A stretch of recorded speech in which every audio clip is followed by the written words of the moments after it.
Hey guys, it's Josh. This is my video on bullying and kind of my thoughts on it. Um, when I was a kid, I was bullied pretty heavily. I was really quiet and awkward. Um, I was a little chubby and I had a really bad stutter. And kids are just terrible. Like, I remember going home and just crying my eyes out because kids can be assholes. Nowadays, we don't just have bullying in school or bullying on the playground. We have cyberbullying, which I don't know what I would have done as a kid um, being cyberbullied. When I was younger, being bullied at home, I was able to come home and kind of forget about it a little bit. I didn't have to deal with it, after school hours. I was home in my comfort zone. Kids now, there's not really a break. And I think that's why we have such a rash of suicides. There really, when I went to school, elementary school 20, 30 years ago, there really wasn't, there wasn't any suicide. You didn't really hear of suicides or from bullying. Kids just got bullied and dealt with it and grew up. I think that's where a lot of politicians and adults kind of go wrong when they say, oh, bullying's a part of growing up. It was when we were younger. It was when we could just get bullied from, 7 to 3 or whatever school hours were and go home and be safe. I think the problem is now is that there's never a break from it. A kid can go to school and be bullied, from the normal school hours, and then on the way home get a text and it's being bullied. And then go home and get online and on Facebook they're being bullied, or there's videos posted of them and harassment, and it doesn't stop from the time they wake up to the time they go to sleep. I think that's what's causing such a tremendous amount of suicide, is not as much as the in-school bullying for sexuality, or because let's come to grips with it. There's been bullying about everything from weight to sexuality to acne. I mean, since the beginning of time, because people are assholes.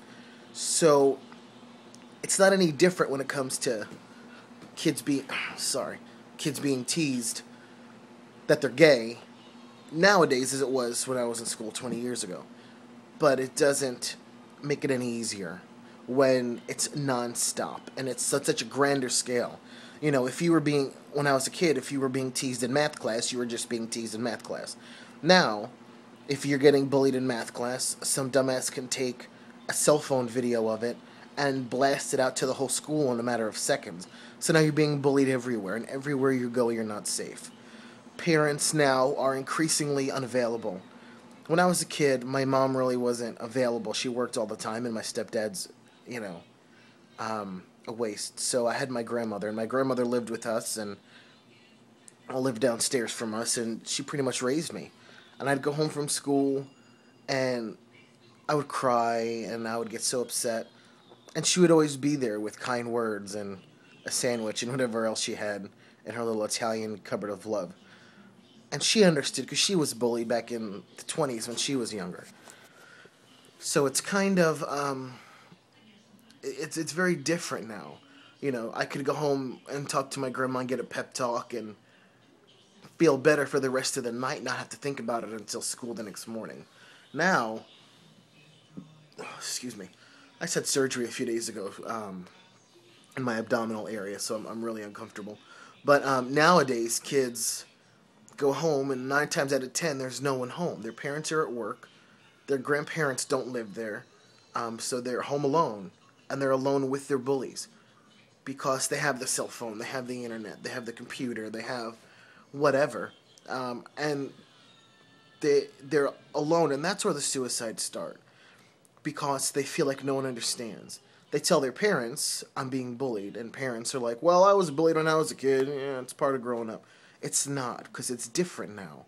Because these children, these teenagers never have a break from being bullied. They never have a break to just come home and feel safe. It's always at school, and then they come home, and it's like it's a never-ending cycle. I couldn't, as an adult now, I couldn't fathom consistently being knocked down every hour that I'm awake. And a lot of these kids are so ashamed that they're being bullied. So even if their parents are home at night, let's say for dinner or before they go to bed, and their phone's blowing up, and it's abusive texts or abusive pictures, or a video is posted of a time they got beat up and everyone's liking it, and it's just, I couldn't imagine, I couldn't fathom going through that as a kid. I think we need to be a lot more proactive when it comes to bullying. I think politicians really need to see that it's no longer just, kids being kids on the schoolyard. It's now kids taking their lives because these kids are relentless. And adults now are absolutely idiotic and are relentless. There was that girl years ago that hung herself because her friend's or some other girl's mother was cyberbullying her.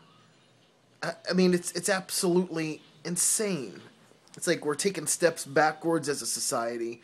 We're not taking steps forward. We're not maturing. We're immaturing. And it's absolutely asinine. So that is my feeling on it. I think we need to be more diligent. I think maybe we need to be more active in schools. Maybe more active in programs like Big Brothers, Big Sisters, where we can tell these kids, I understand that's what they say. And, now everything is technology based. So as an adult, logically, if there's something in Facebook that I don't like, I just get off my computer, I put my phone down. But I didn't always have these things. As a kid, we didn't have cell phones and computers and Facebook and MySpace and whatever other shit's out there. These kids don't know any different. This is part of their everyday life. So the thought of not picking up the computer or not picking up their phone and not is beyond that. They can't comprehend a life without it. So I think we really need to be more proactive as adults, as a society, and punish those that get bullied through a chain of command up to expulsion. From schools. Obviously, first offense is detention, maybe in more severe detention, maybe in-school suspension, out-of-school suspension. And after, 2 or 3 out-of-school suspensions, then I think expulsion's the answer. And then maybe parents will really take notice when their little bastard kids are being kicked out of school because they're bullying, and it shouldn't be tolerated. And unfortunately it is. I'm really passionate against bullying because I was bullied. And I hate, it breaks my heart when I see these, get down. My cat is trying to climb up on my stomach where I've got multiple incisions and it's not comfortable. Get down. And, as someone that was bullied, I'm passionate about it. Whenever I see kids just doing stupid shit, I always try to step in. If I see kids out in public being jerk-offs to somebody else, I'll be all up in their face about it. Because there's no place. Because you never know if that kid they're bullying is at his breaking point and going to go home and hang himself in his closet or some horrible, tragic thing. So that is my video on bullying. I could go on for 10 hours about it because it's such an epidemic. And there's too many kids dying or being scarred for life. If they're not killing themselves, they're like traumatized for life because they can't get away from it. So next time you see online or anything, something of, let's say you're on YouTube and you see a video of a fight, do your part, report it to YouTube administrators, report it to the proper channels, put an end to it. If you see something, an illegal activity against somebody else online anywhere, report it to who you need to report it to. Be persistent. Report it to the police in that area. Report it to the website administrator. It's not going to stop until we start being more proactive and putting a stop to it. So that is my video. I hope this finds everyone well. And I look forward to making more videos in the future. Namaste.